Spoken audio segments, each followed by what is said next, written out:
here kuti Mbeu dai ari pano. Zvikanzi wafaiye nhasi vanhu vaugere navo vanokumbira here kuti Mwari dai vamutosa. Chirikadzi yepaJopa yakamutswa nemabasa vanhu vaipupura zvakaita Mbeu.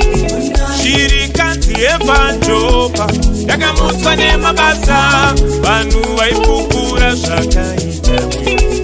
Chirikadzi yepaJopa yakamutswa nemabasa vanhu vaipupura zvakaita Mbeu.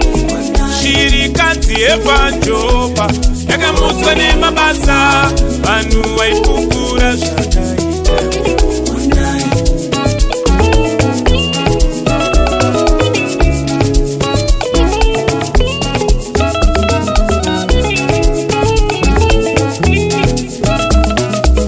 Zvikanzi haupo pabasa vanhu vaunoshanda navo vachakudemba here umwe wedu dai ari pano. Zvikanzi wafaiye nhasi vaugere navo vanokumbira here kuti Mwari dai vamutosa.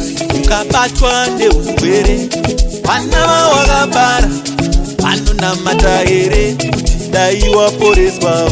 Mbiri yako ikapera vanhu vawakabatsira iwe vachafunga here kuti dai wamuka. Chirikadzi yepaJopa yakamutswa nemabasa vanhu vaipupura zvakaita Mbeu. Chirikadzi yepaJopa yakamutswa nemabasa vanhu vaipupura zvakaita Mbeu. Chirikadzi yepaJopa yakamutswa nemabasa vanhu vaipupura zvakaita Mbeu. Chirikadzi yepaJopa yakamutswa nemabasa vanhu vaipupura zvakaita Mbeu. Ari pano ane juzi rakarukiwa. Honai ari pano ane ndiro akapiwa chekudya. Honai kana uyu ane hembe yakasonerwa. Honai kana uyo ane mari akapapa mazano. Honai ari kuno ane juzi rakarukiwa. Honai ari pano ane ndiro akapiwa chekudya. Honai kana uyu ane hembe yakasonerwa. Honai kana uyo ane mari akapapa mazano. Honai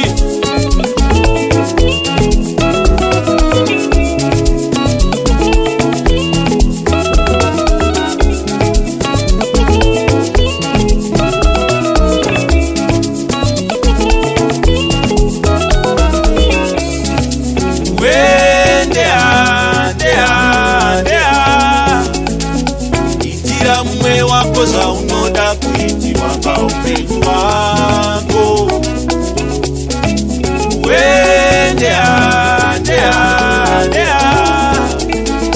Itira mumwe wako zvaunoda kuitirwa paupenyu hwako.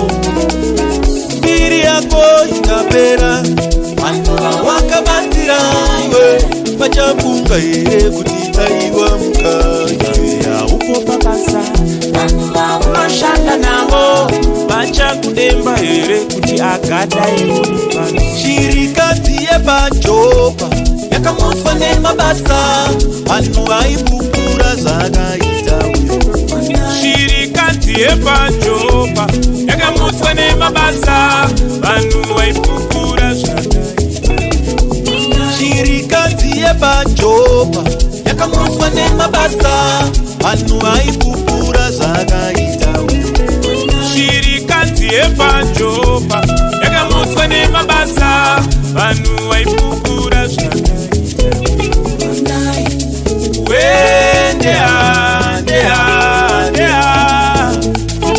Itira mumwe wako zvaunoda kuitirwa paupenyu hwako.